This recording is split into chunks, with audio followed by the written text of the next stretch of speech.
Halo ibu semuanya, ketemu saya lagi dengan Dr. Roni Tamba di channel Anak Sehat dan Berkualitas. Kali ini kita akan membahas tentang jus buah. Amankah jus buah pada bayi dan anak-anak? Sebelumnya saya mengucapkan terima kasih kepada orang tua yang selalu setia mengikuti channel ini, materi satu dengan yang lainnya dengan klik subscribe-nya. Jangan lupa, ibu-ibu yang belum klik subscribe-nya, silakan diklik subscribe-nya agar mendapatkan notifikasi tentang materi-materi yang berikutnya. Yuk kita mulai. Jus merupakan suatu minuman yang terdiri dari buah atau ekstrak buah. Ada jus kemasan dan ada jus yang kita buat sendiri. Jus itu mengandung antara 10-99% kandungannya buah, dan ke dalamnya ditambahkan misalnya gula, penyedap, dan juga dapat difortifikasi vitamin-vitamin lain, misalnya vitamin C dan juga kalsium. Komponen daripada jus buah itu yang utama adalah air, sedangkan komponen yang kedua adalah karbohidrat, contohnya sukrosa, fruktosa, glukosa, dan juga sorbitol. Nah, komponen yang karbohidrat ini kurang lebih antara 11-16 gram %. Nah, bandingkan dengan ASI atau susu formula. ASI itu dan atau susu formula itu kurang lebih 7 gram %. Jadi bayangkan bahwa kandungan karbohidratnya jauh lebih tinggi dibandingkan ASI yang kita berikan. Walaupun demikian, jus buah itu ada juga yang tidak mengandung gula atau bebas gula. Dan dalam jus buah ini hanya sedikit sekali mengandung protein dan mineral. Komposisi-komposisi lain dalam jus buah misalnya adalah kalium, vitamin A, dan juga vitamin C. Nah, pada jus buah ini, walaupun misalnya jus buah itu kita buat sendiri, tidak mengandung lemak, kolesterol, dan bebas serat. Beberapa jus buah ini mengandung kandungan flavonoid, contohnya adalah jeruk bali, arbe atau blueberry, buah delima, dan juga apel. Apa sih bahayanya flavonoid ini? Flavonoid ini menurunkan aktivitas beberapa enzim dan protein transport obat. Jadi jika Anda meminum jus yang mengandung flavonoid ini, maka akan berinteraksi dengan obat dan akan mengakibatkan interaksi yang negatif. Contohnya adalah obat-obatan ibuprofen, warfarin, phenytoin, flustatin, dan juga amitriptilin. Nah, dalam jus buah tadi ada kandungan karbohidrat yang tidak dapat diabsorpsi oleh usus halus. Nah, jika sampai di usus besar, maka karbohidrat tadi akan mengalami yang namanya fermentasi. Nah, hasil fermentasinya akan berupa hidrogen, CO2, dan gas serta asam. Dan karbohidrat yang tidak bisa diabsorpsi tadi juga akan mengakibatkan anak diare. Pada batita atau anak-anak usia 1-3 tahun, jika mengkonsumsi karbohidrat secara berlebihan, juga dapat mengakibatkan kejadian diare, kentut yang berlebihan, rasa sebah, dan juga sakit atau nyeri perut. Menurut Dietary Guidelines for Americans tahun 2015, memang buah dan sayur sangat direkomendasikan untuk pemenuhan vitamin dan mineral pada tubuh kita, di mana vitamin dan mineral ini dapat menurunkan risiko penyakit kardiovaskular dan juga kanker. Pada anak-anak usia 1-4 tahun, itu butuh buah sebanyak kurang lebih 1 gelas. Sedangkan anak-anak usia 10-18 tahun butuh kurang lebih 2 gelas. Nah, tetapi ingat, yang disarankan adalah buah atau jus buah secara langsung, bukan yang kemasan. Jus buah kandungan nutrisinya hampir sama dengan buah segar, tapi hanya sedikit mengandung serat. Jadi ingat, hanya sedikit mengandung serat. Nah, pada beberapa jus ada juga jenis jus yang tidak dipasteurisasi. Nah, jenis jus ini mungkin mengandung kuman patogen, misalnya E. coli, Salmonella, Cryptosporidium, di mana ketiga jenis kuman ini sangat berbahaya bagi kesehatan anak.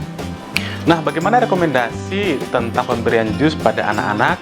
American Academy of Pediatry itu merekomendasikan berdasarkan usia. Pada usia kurang dari 6 bulan, AAP hanya menganjurkan untuk pemberian ASI sebagai pemenuhan cairan dan nutrisi. Pada beberapa kasus sesuai indikasi medis mungkin bisa diperlukan susu formula. Nah, AAP mengatakan bahwa bayi-bayi yang kurang dari 6 bulan tidak membutuhkan nutrisi lain termasuk jus.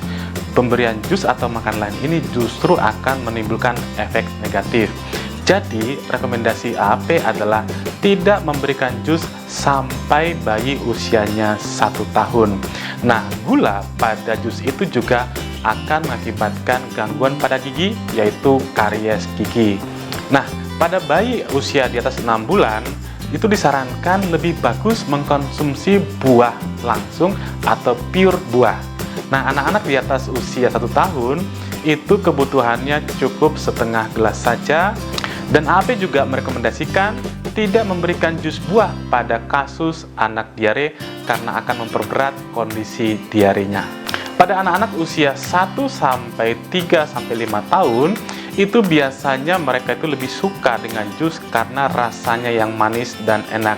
Tetapi direkomendasikan oleh AAP, berikanlah buah langsung dibandingkan dengan jus atau jus kemasan. Pemberian atau mengkonsumsi jus secara berlebihan dapat mengakibatkan diare, over atau undernutrisi, dan juga karies gigi.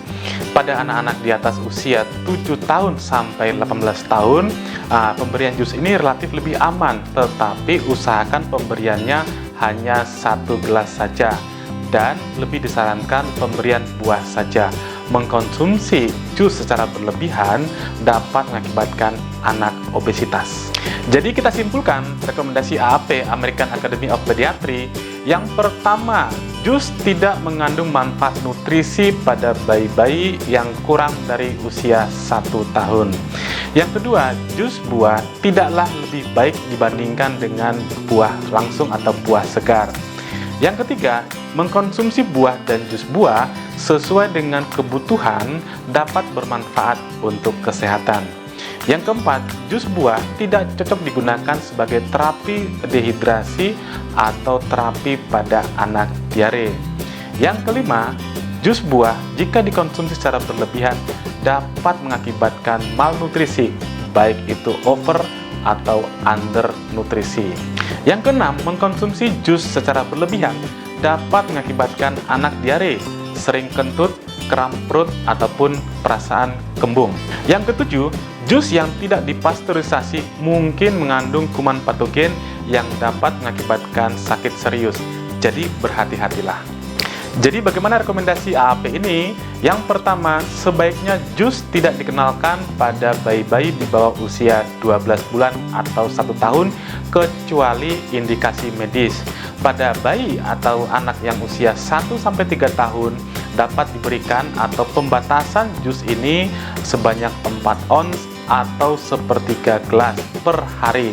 Usia 4-6 tahun ini dapat diberikan 4-6 ons atau kurang lebih setengah gelas, sedangkan anak usia 7-18 tahun dapat diberikan kurang lebih 1 gelas per kali minum, di mana mungkin rekomendasinya bisa diberikan 2-2,5 gelas per hari.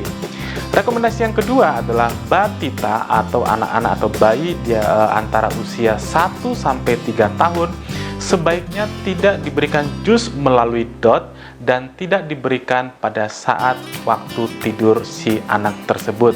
Rekomendasi yang ketiga adalah mengkonsumsi buah secara langsung dapat bermanfaat untuk pemenuhan gizi dan serat.